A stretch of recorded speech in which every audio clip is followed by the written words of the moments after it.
Hello dear students, today in this video we will understand a chapter of Indian economic development named Economic Reforms 1991। तो पहला question ये आता है कि economic reforms 1991 को introduce क्यों किया गया। तो सबसे पहले हम समझते हैं रिफॉर्म का मतलब क्या होता है। It means to change rules and policies as per present demand. Reforms यानी सुधार करना, रूल्स एंड पॉलिसीज को बदलना। इसका मतलब यह था कि जो पॉलिसीज हमारी इकोनॉमी में पहले से चल रही थी उनमें कोई ना कोई कमी थी, जिसके कारण हमें रिफॉर्म्स को इंट्रोड्यूस करना पड़ा। Now let us understand the definition of economic reforms. Economic reforms refer to a set of economic policies directed to accelerate the GDP growth। यानी कि 1991 से पहले हमारे देश में जो GDP ग्रोथ थी वो उतनी नहीं थी जितनी होनी चाहिए थी। तो जीडीपी ग्रोथ को और ज्यादा स्पीड अप करने के लिए, एक्सेलरेट करने के लिए हमें इकोनॉमिक रिफॉर्म्स की जरूरत थी। अब हम बात यह करते हैं कि हमें न्यू पॉलिसीज जो थी, इकोनॉमिक रिफॉर्म जो था, उन्हें डायरेक्ट क्यों करना पड़ा। Why had the government of India introduced new policies और इकोनॉमिक रिफॉर्म्स 1991। तो बहुत सारे इसके रीजंस थे। जैसे हम बात करते हैं हाई फिस्कल डेफिसिट। अब ये फिस्कल डेफिसिट क्या है? Fiscal deficit is the difference between total expenditure and total receipts of the government except borrowings. यानी कि जब सरकार के खर्चे ज्यादा होते हैं और सरकार की इनकम कम होती है तो इसी को हम फिस्कल डेफिसिट कहते हैं, और इसी की वजह से गवर्नमेंट को बोरो करना पड़ता है। और गवर्नमेंट दैट टाइम, उस समय the government was getting into a डेप्ट। सरकार लगातार डेप्ट में उलझती जा रही थी। तो ये वजह थी कि एक्सपेंडिचर ज्यादा थे, इनकम कम थी। तो to reduce expenditure and to increase income हमें रिफॉर्म्स की रिक्वायरमेंट थी। सेकेंड रीजन था बैलेंस ऑफ पेमेंट क्राइसिस। अब बात आती है बीओपी यानी कि बैलेंस ऑफ पेमेंट क्या होता है। तो BOP refers to a statement of all economic transaction between a country and rest of the world. एक देश और बाकी देशों के बीच में जो भी इकोनॉमिक ट्रांजैक्शन होती है वो एक स्टेटमेंट बनाया जाता है बीओपी में, उसी को हम बीओपी कहते हैं। जब हम एक्सपोर्ट करते हैं तो हम फॉरेन एक्सचेंज अर्न करते हैं, फिर वही फॉरेन एक्सचेंज हम यूज करते हैं नेसेसरी आइटम के इंपोर्ट्स के लिए। बट अगर हम बात करें उस समय की, तो there was not enough foreign exchange to pay the bill of even 10 days. यानी कि 10 दिन का बिल पे करने के भी पैसे हमारे पास नहीं थे, फॉरेन करेंसी हमारे पास नहीं थी, और हमारा फॉरेन एक्सचेंज रिजर्व लगातार कम होता जा रहा था, जिससे कैपिटल गुड्स को इंपोर्ट करना भी डिफिकल्ट होता जा रहा था।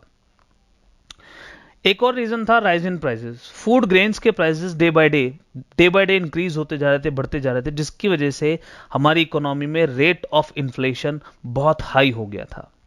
और जो पब्लिक सेक्टर चल रहे थे उनकी अगर बात करें तो फेलियर हो रहा था पब्लिक सेक्टर एंटरप्राइजेस का। The number of public sector was increasing day by day. Continuously हम लोग पब्लिक सेक्टर्स को बढ़ा रहे थे। Much of the amount was invented in their growth and development. Even the performance of public sector undertakings was not good। और इससे हुआ क्या? लॉस होता रहा, और हम चाहकर भी पब्लिक सेक्टर एंटरप्राइजेस को बंद नहीं कर सके क्योंकि एक पॉलिटिकल प्रेशर बना हुआ था। तो इन सब बातों से क्लियर है कि 1991 से पहले हमारी इकोनॉमिक कंडीशन ज्यादा अच्छी नहीं थी। अनएम्प्लॉयमेंट बहुत हाई था, डिप्रेशन था, पब्लिक सेक्टर एंटरप्राइजेस में इनएफिशिएंसी एंड करप्शन फैला हुआ था। So there was crisis in the country, and to manage these crises the government was compelled to introduce economic reforms 1991। अब हम बात करते हैं क्या क्या एलिमेंट थे इकोनॉमिक रिफॉर्म्स के। तो there were 3 elements, liberalisation, privatisation and globalisation, जिसे हमने एलपीजी पॉलिसी के नाम से जाना है। Now let us talk about the liberalisation very first. अगर हम बात करें इकोनॉमिक रिफॉर्म का सबसे इंपॉर्टेंट कंपोनेंट क्या था, तो दैट वाज लिबरलाइजेशन। लिबरलाइजेशन सबसे जरूरी था। लिबरलाइजेशन वर्ड बनाया जिसे हम डायरेक्टली कह सकते हैं लिबर्टी, यानी कि फ्रीडम देना। तो लिबरलाइजेशन को समझते हैं। Liberalisation means freedom of private sector from direct controls imposed by the government. यानी कि गवर्नमेंट ने प्राइवेट सेक्टर पर जो भी डायरेक्ट कंट्रोल्स लगाए थे अब उनको रिमूव कर दिया गया था। पहले क्या था? प्राइवेट सेक्टर को अपने न्यू इंडस्ट्रीज को स्टैब्लिश करने के लिए, एग्जिस्टिंग इंडस्ट्रीज का एक्सपेंशन करने के लिए, प्रोडक्ट्स का डाइवर्सिफिकेशन करने के लिए लाइसेंस कंपलसरी था। But under the policy of liberalisation licensing system को जो है समाप्त कर दिया गया था। तो हम पढ़ते हैं इकोनॉमिक रिफॉर्म्स अंडर लिबरलाइजेशन। तो पहले तो ये देखते हैं कि लिबरलाइजेशन में कौन कौन से रिफॉर्म हुए। इंडस्ट्रियल सेक्टर रिफॉर्म हुआ, फाइनेंशियल सेक्टर रिफॉर्म हुआ, फिस्कल रिफॉर्म हुआ और एक्सटर्नल सेक्टर रिफॉर्म हुआ। और इन सभी रिफॉर्म्स को हम 1 by 1 पढ़ेंगे detailed. Now let us understand very first industrial sector reforms. Industrial sector reforms में क्या किया गया था, हमने भी पढ़ा था कि पहले प्राइवेट सेक्टर को न्यू इंडस्ट्री स्टैब्लिश करने के लिए, एग्जिस्टिंग इंडस्ट्रीज के एक्सपेंशन के लिए और प्रोडक्ट के डाइवर्सिफिकेशन के लिए क्या चाहिए था, लाइसेंस कंपलसरी था।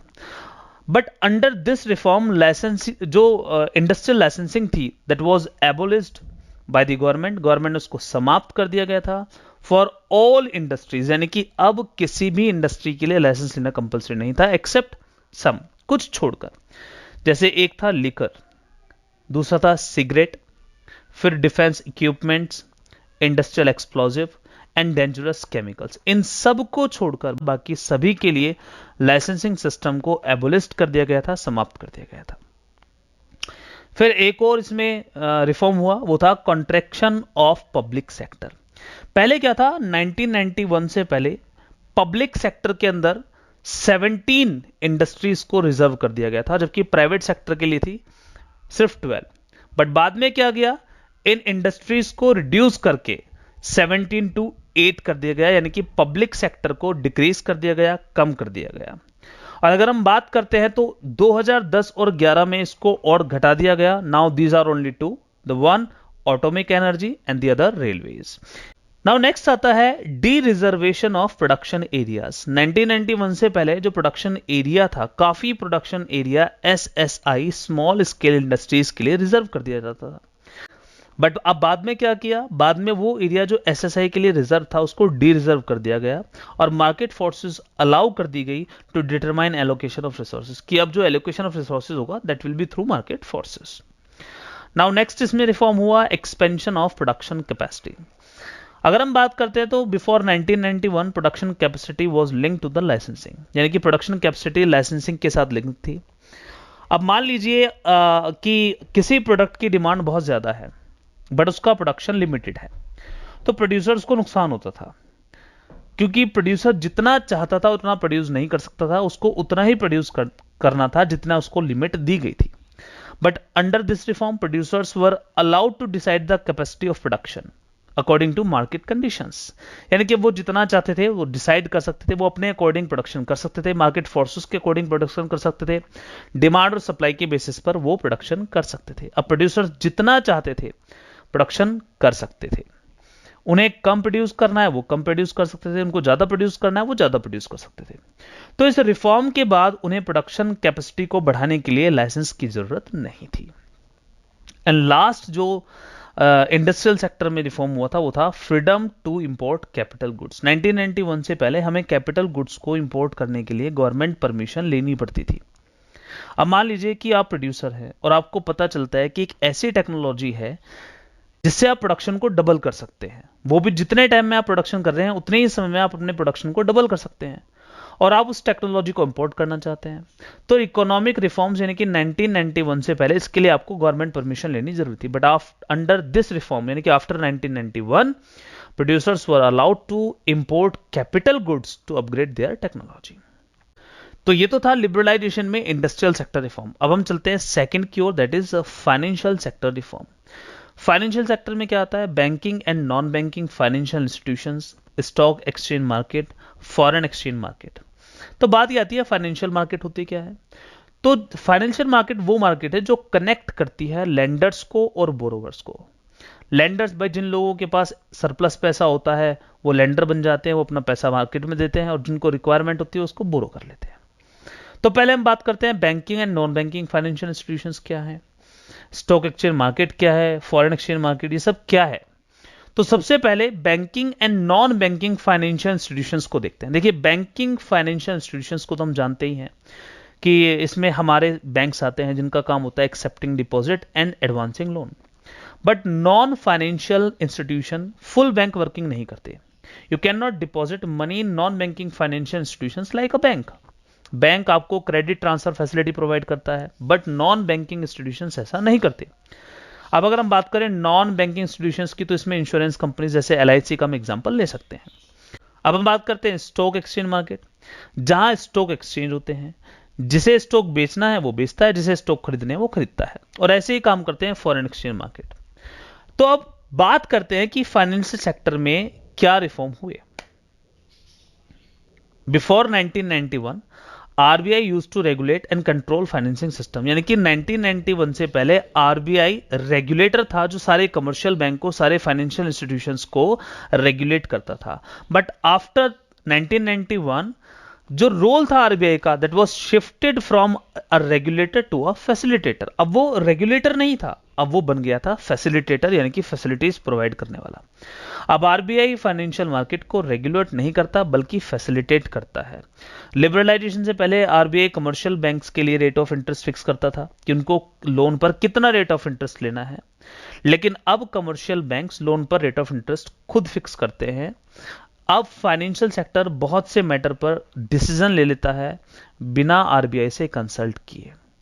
तो ये सारे चेंजेस इसमें हुए। साथ साथ में इसमें क्या हुआ कि each and everything was decided through market forces, यानी कि अब सब कुछ मार्केट फोर्सेस के आधार पर डिसाइड होने लगा। इससे क्या हो गया, काफी सारे प्राइवेट सेक्टर ने भी हमारे फाइनेंशियल सेक्टर में इन्वेस्ट करना शुरू कर दिया। काफी सारे प्राइवेट बैंक्स खुले, जैसे आईसीआईसीआई बैंक खुला, एचडीएफसी बैंक खुला, ब्रांचेस काफी हद तक बढ़ गई। फॉरेन इंस्टीट्यूशनल इन्वेस्टमेंट शुरू हो गया, जिससे फॉरेनर्स ने भी, यानी कि फॉरेन कंट्रीज के लोगों ने भी हमारे फाइनेंशियल सेक्टर में इन्वेस्ट करना शुरू कर दिया। It allowed financial sector to take decisions on many matters without consulting RBI। तो ये था फाइनेंशियल सेक्टर रिफॉर्म। अब हम बात करते हैं फिस्कल रिफॉर्म। तो सबसे पहला क्वेश्चन तो ये आता है, फिस्कल रिफॉर्म क्या होता है? Fiscal reforms are related to the revenue expenditure policy of the government, और इसका जो सबसे प्रिंसिपल कंपोनेंट है वो है टैक्स। देखिए, अगर हम बात करते हैं तो पहले क्या था, गवर्नमेंट के एक्सपेंडिचर ज्यादा थे और गवर्नमेंट की इनकम कम थी। अब क्या करना था, गवर्नमेंट को अपनी इनकम को इंक्रीज करना था, तो इसके लिए सबसे जरूरी किया गया tax reform. Prior to liberalisation the process of paying tax was very complex, बहुत टफ था। कभी कभी तो पता ही नहीं चलता था कि कितना टैक्स पे करना है। लोगों को लगता था कि उन पर ज्यादा टैक्स लगाया जा रहा है, सो दे यूज टू अवॉइड टैक्सेस, लोग अवॉइड कर देते थे इसको। लोग टैक्स बचाने के लिए अलग अलग तरीके ढूंढते थे। But under this reform the process of paying tax was made easy for everyone so that tax may not be avoided. बहुत आसान कर दिया गया, लोगों ने टैक्स को अवॉइड करना बंद कर दिया, ज्यादा से ज्यादा लोगों ने टैक्स पे किया। इससे क्या हो गया, गवर्नमेंट की रेवेन्यू इंक्रीज हो गई। टैक्स सिस्टम को कॉम्प्लिकेटेड से क्या कर दिया गया, इजी कर दिया गया। अब तो आपको पता ही है कि 2017 में हमारे यहां जीएसटी लग गया था, one tax one country one tax, जिसने टैक्स सिस्टम को आसान कर दिया। क्योंकि पहले सिस्टम में ये था कि हम पर ये टैक्स लगाया, ये टैक्स हमें देना था या नहीं, तो बहुत कॉम्प्लिकेशंस थे, लेकिन अब सब कुछ इजी हो गया है। नाउ इस पे लास्ट आता है एक्सटर्नल सेक्टर रिफॉर्म। अब बात करते हैं कि एक्सटर्नल सेक्टर में क्या क्या बदलाव किए गए। तो एक्सटर्नल सेक्टर में फॉरेन एक्सचेंज और फॉरेन ट्रेड पॉलिसी को लेकर बदलाव किए गए। सबसे पहली बात क्या किया, it allowed devaluation of domestic currency. Now question ये आता है, डिवैल्यूएशन होता क्या है? देखिए, डिवैल्यूएशन का मतलब होता है decrease in the value of domestic currency in relation to foreign currency by the government, यानी कि जब गवर्नमेंट फॉरेन करेंसी के कंपैरिजन में हमारी करेंसी की वैल्यू कम कर देती है तो उसे डिवैल्यूएशन कहते हैं। अब इसमें होता क्या है, हम एक एग्जांपल लेते हैं। एग्जांपल में देखिए, मान लीजिए कि $1 पहले 60 रुपए में आता था, यानी कि अगर हम $1 खरीदना चाहते तो हमें 60 रुपए पे करने पड़ते थे। अब हमें वही $1 70 का मिल रहा है, यानी कि डॉलर की वैल्यू बढ़ गई है और हमारी करेंसी की वैल्यू क्या हो गई है, कम हो गई है। इसका मतलब यह है कि जो सामान आप $1000 में लेते थे वो पहले 60,000 रुपए का आता था, बट अब वही सामान आपको 70,000 में मिल रहा है। इससे हुआ क्या, जो इंपोर्ट होता था, इंपोर्ट हमारे लिए क्या हो गया, कॉस्टली हो गया, तो इंपोर्ट धीरे धीरे कम हो गया। बट एक्सपोर्ट में हमें फायदा मिला। कैसे फायदा मिला कि जो सामान आप $1000 में बेचते थे उसके लिए आपको पहले 60,000 मिलते थे, बट अब आपको मिल रहे हैं 70,000। तो इससे क्या हो गया, एक्सपोर्ट बढ़ने लगा। जैसे जैसे एक्सपोर्ट बढ़ा तो हमारा जो फॉरेन एक्सचेंज रिजर्व था वो धीरे धीरे बढ़ने लगा। अब जब हमारे देश में डिवैल्यूएशन लागू हुआ तो फॉरेनर्स ने भी हमारे देश में पैसा इन्वेस्ट करना शुरू किया, क्योंकि अब उनको कम इन्वेस्ट करके ज्यादा इंडियन रुपी मिल रही थी। मान लीजिए किसी ने $1 लाख इन्वेस्ट किए तो पहले उसको 60 लाख रुपीज मिलते थे, बट अब उसको 10 लाख रुपीज एक्स्ट्रा मिल रहे थे। तो इससे फॉरेन डायरेक्ट इन्वेस्टमेंट भी हमारे देश में बढ़ा। इससे क्या हो गया, एक्सपोर्ट बढ़ गया, हमारे देश में फॉरेन एक्सचेंज का जो फॉरेन एक्सचेंज रिजर्व था वो बढ़ गया, क्योंकि फॉरेन करेंसी की सप्लाई बढ़ गई हमारे देश में। प्रेजेंटली अगर हम बात करें तो foreign exchange rate market forces पर डिटरमाइन होते हैं। फॉरेन ट्रेड पॉलिसी में क्या किया, जो क्वांटिटेटिव रेस्ट्रिक्शंस लगाई गई थी वो हटा दी गई। एक्सपोर्ट पर जो ड्यूटी लगाई गई थी वो हटा दी गई, इंपोर्ट की ड्यूटीज हटा दी गई, और जो इंपोर्ट लाइसेंसिंग सिस्टम था वो भी समाप्त कर दिया गया। इससे भी हमारे देश में फॉरेन ट्रेड को लेकर, एक्सटर्नल ट्रेड को लेकर काफ़ी फायदा मिला। हमारे देश में फॉरेन इन्वेस्टमेंट बढ़ गया, और इन सब के कारण हमारे देश में धीरे धीरे धीरे धीरे हमारी इकोनॉमी ग्रो करने लगी। तो ये वो 4 सेक्टर्स रिफॉर्म थे जो लिबरलाइजेशन में हुए। तो अब आता है क्वेश्चन आंसर राउंड, जहां आपको कुछ क्वेश्चंस दिए जा रहे हैं और आपको उनके आंसर्स हमें कमेंट में बताना है। लास्ट में उनके आंसर्स हम आपको बताकर चलेंगे। तो देखिए पहला क्वेश्चन आता है, who was the Indian finance minister in 1991? में कौन इंडियन फाइनेंस मिनिस्टर था?